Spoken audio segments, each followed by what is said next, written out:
Good morning, or maybe it's good afternoon, or maybe it's even good evening.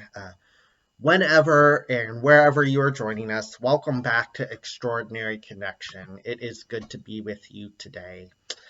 My name is Brian Steele, and I have the privilege of being the pastor at Grace UMC in New Baltimore, Michigan. Now, right now, up here in the mitten, doesn't quite feel like spring has hit yet. It's that weird time where sometimes it feels like spring, sometimes it still feels like winter.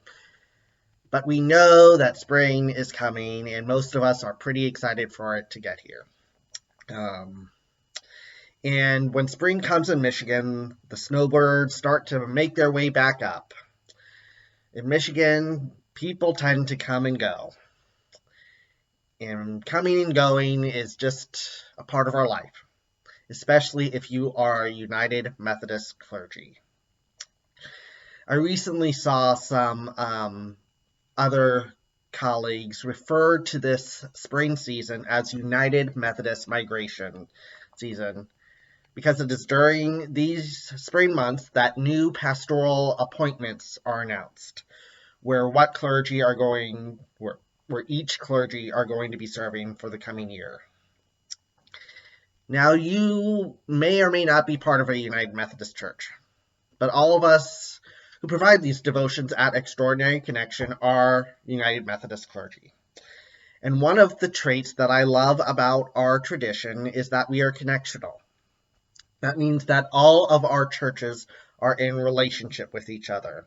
No one church is their own autonomous identity. And one of the ways we live out our connectional nature is that our clergy itinerate.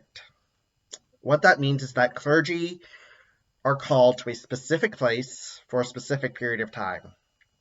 And we don't know how long or how short that time may be.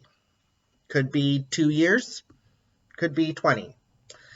It's all about the needs of each individual congregation in whatever season they are in. Clergy are appointed at the discretion of our district superintendents and bishops who oversee all of the churches and can kind of see the big picture of what is going on and what each church's needs are. And that's what they do. They take the needs of every church and try to fit the best clergy for that church at a specific time. Now, this system isn't perfect. Our bishops and district superintendents will absolutely admit that. There are lots of moving parts to this. There are multiple factors, even way more than there used to be in the very early beginnings of this. For example, can churches pay health insurance, or what's going on with a pastor's spouse in their employment, or what's a clergy's family situation? All of these are factors that go into making appointments. And it's not easy work for our bishop and superintendents and the cabinet to figure out. But as Methodists, we do believe that the Holy Spirit works through this process. And at the end of the day, it's all about what spiritual leader is needed in a specific place to help that faith community accomplish the mission of making disciples of Jesus Christ for the transformation of the world. Because different pastors bring different gifts to help their churches live out their mission. This means that both clergy and laity, which is the people of the church, we keep our focus on the mission and ministry of the church, and we don't become overly attached to each other. Doesn't mean the pastoral relationship isn't important. For any church, especially in today's world, that pastoral relationship is really crucial.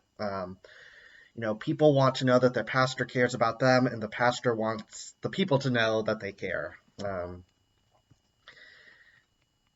And yet, at the same time, there's a tension in that it can become very easy to become attached to one person and to rely on them for everything instead of empowering the people of each local church to live out the mission. Now it's hard when churches learn that the pastor they have grown to love is leaving. There's some real grief in that, and it's legitimate grief. Frankly, that's what my church is going through right now, because I am receiving a new appointment in July. And yet, even in the midst of this, we trust that God's Spirit is going to bring in a new person who's going to help and guide the people of each congregation to grow spiritually and help the church lead each church into who God has called that church to be in that season. And in order for that to happen, sometimes new voices are needed. And this type of ministry isn't easy. But as we think about it, following God's call on our life is not designed to be easy. Because it's in these type of moments where God stretches us, where God helps grow us in new ways that we might not have chosen on our own.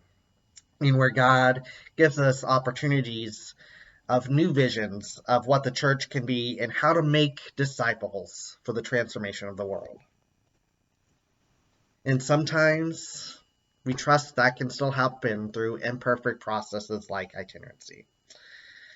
So in this season, I just wanted to come and share a brief word about why United Methodists itinerate. And of course, it's not perfect, but God can still use it in today's world. And God does call us to places for a season. And God can use all of us wherever we find ourselves. Amen. And go in peace today.